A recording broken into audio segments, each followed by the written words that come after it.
कबीर पंथ क्या है? कबीर दास जी कौन थे, मुस्लिम या हिंदू?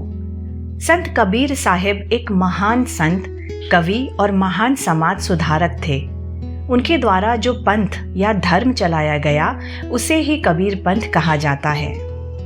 इनके पंथ को हिंदू संप्रदाय के लोग और मुस्लिम संप्रदाय के लोग दोनों ही मानते हैं।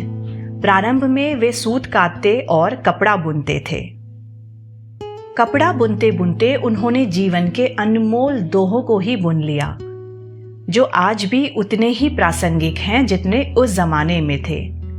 कबीर दास जी निर्गुण निराकार ब्रह्म संत थे, जो अंधविश्वास और पाखंड, मंदिर मस्जिद के घोर विरोधी थे। उनका मानना था कि ध्यान लगाने से ही ईश्वर को पाया जा सकता है। कबीर दास जी के जन्म की कहानी अत्यंत रोचक एवं अविश्वसनीय है। कबीर दास जी के जन्म के बारे में कई विद्वानों का अलग अलग मत है। कुछ विद्वान उन्हें हिंदू मानते हैं और कोई उन्हें मुस्लिम मानते हैं, लेकिन उनके जन्म के बारे में कोई प्रत्यक्ष साक्ष्य नहीं है।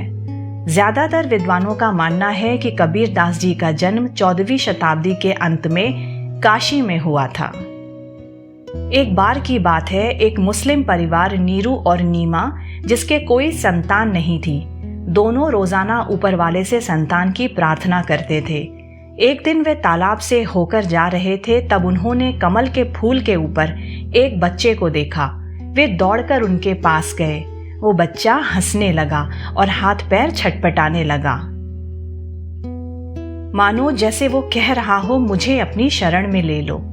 नीरू और नीमा, जिनके कोई संतान ही नहीं था, वे उस बच्चे को अपने घर ले आते हैं, ये सोच समझकर कि ये अल्लाह का दिया हुआ वरदान है।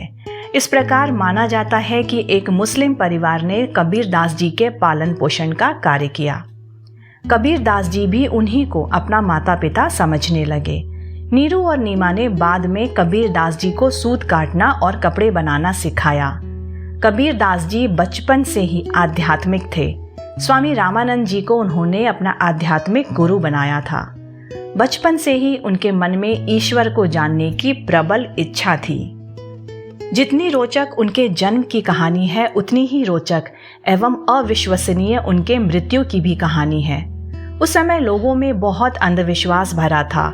लोग मानते थे कि बनारस में मरने वालों को स्वर्ग मिलता है और मगहर में मरने वालों पर नरक की प्राप्ति होती है। जब ये बात कबीर दास जी ने सुनी तो उन्होंने कहा कि ये नरक स्वर्ग कुछ भी नहीं होता है, और उन्होंने निश्चय किया कि वे अपने जीवन के अंतिम दिन मगहर में ही बिताएंगे। जब कबीर दास जी की मृत्यु हुई थी, तब हिंदू संप्रदाय और मुस्लिम धर्म के संप्रदाय में काफी विवाद हुआ था, क्योंकि दोनों ही संप्रदाय उन्हें बराबर मानते थे। हिंदू संप्रदाय अपने मुताबिक कबीर दास जी का अंतिम संस्कार करना चाहते थे और वहीं मुस्लिम संप्रदाय अपने मुताबिक। लेकिन तभी एक चमत्कार होता है। उनके कफन को हटाते ही उसमें से फूल मिलते हैं। सभी लोग हैरान रह जाते हैं, ये क्या हुआ? उसके बाद दोनों ही संप्रदाय के लोग फूलों का आधा आधा हिस्सा करके अपने मुताबिक उनका अंतिम संस्कार कर देते हैं। कबीर दास जी की लीलाएं और उनके चमत्कार अविश्वसनीय थे। आज मैं यहाँ एक छोटी सी मोटिवेशनल स्टोरी आपसे शेयर करने जा रही हूँ। उम्मीद करती हूँ आप सबको ज़रूर पसंद आएगा। बस एक छोटी सी एक्सपेक्टेशन भी रखती हूँ कि मेरा ये स्टोरी नरेशन अच्छा लगे तो हौसला अफजाई ज़रूर करिएगा। If you like the effort then please do like and subscribe Nirvana AV. Let's start. एक बार की बात है, कबीर दास जी की कुटिया के पास एक नगर वधू ने अपना अड्डा बना लिया। कबीर दास जी तो रोजाना भजन कीर्तन करते और भगवान का नाम लेते थे। वहीं दूसरी ओर सामने वो नगर वधू के अड्डे में नाच गाना होता था।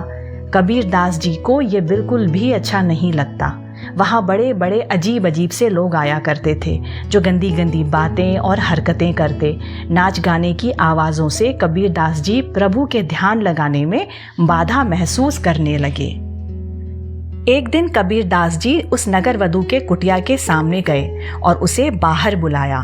कबीर दास जी बोले, आप यहाँ जो कर रही हैं वो बिल्कुल भी अच्छा नहीं है और इससे मेरा प्रभु में ध्यान बार बार भटक रहा है। आप यहाँ से चली क्यों नहीं जाती?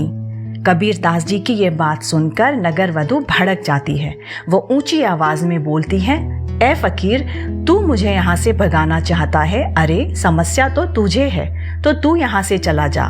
फिर कबीर दास जी चुपचाप अपनी कुटिया में आ जाते हैं और भजन कीर्तन करने लगते हैं। ध्यान ना बट जाए इसलिए वे जोर जोर से उच्च स्वरों में भजन गाते हैं। इससे उस नगर वधू के यहाँ आने वाले लोग कबीर दास जी के भजनों से प्रभावित होते हैं। वे भी कबीर जी के भजन सुनने के लिए उनके पास बैठ जाते हैं। नगर वधू सोचती है कि ये क्या हो रहा है, सभी लोग वहां जा रहे हैं, ऐसे तो मेरा धंधा ही चौपट हो जाएगा।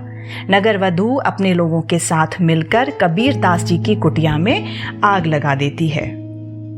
जलती हुई कुटिया को देख कबीर दास जी बड़े करुण स्वर में कहते हैं, हे ईश्वर, तो आप भी यही चाहते हैं कि मैं यहाँ से चला जाऊं? ठीक है, मैं आपकी आज्ञा स्वीकार करता हूँ। इसी दौरान एक चमत्कार होता है। एक जोरदार हवा का झोंका आता है जो उस आग को बुझा देता है। वही एक चिंगारी उस नगर वधू की कुटिया में लग जाती है। अब उस नगर वधू की कुटिया जलने लगती है। इसे देख वो औरत मदद के लिए पुकारती है, लेकिन तब तक उसकी कुटिया पूरी तरह से जल जाती है। वो कबीर दास जी के चरणों में गिरकर क्षमा याचना करती है। वो नगर वधू पछतावे की आग में रोने लगती है। उसके बाद वो वहां दोबारा कभी नहीं आती। इसलिए कबीर दास जी कहते हैं, जो ईश्वर को हर रोज याद करता है, ईश्वर भी मुसीबत के समय उसकी पुकार अवश्य सुनते हैं।